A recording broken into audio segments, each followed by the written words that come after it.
વિદેશી દારૂનો જથ્થો સંતાડી દારૂનો જથ્થો પહોંચાડવા આવતા ઇસમોને બાઇક સાથે પકડી પાડી કેસ કરતી વડોદરા શહેર પ્રિવેન્શન ક્રાઇમ બ્રાન્ચ.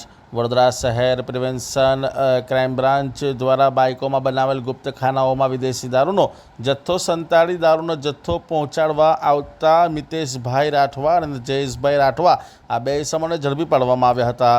અને સુનિલ ઉર્ફે ચડ્ડો નામનો જે ઇસમ છે તે હાલ પોલીસ પકડથી દૂર છે. આ બે ઇસમોને ઝડપી પાડી 1,82,000 નો મુદ્દામાલ કબજે કરવામાં આવ્યો હતો.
Jiggy.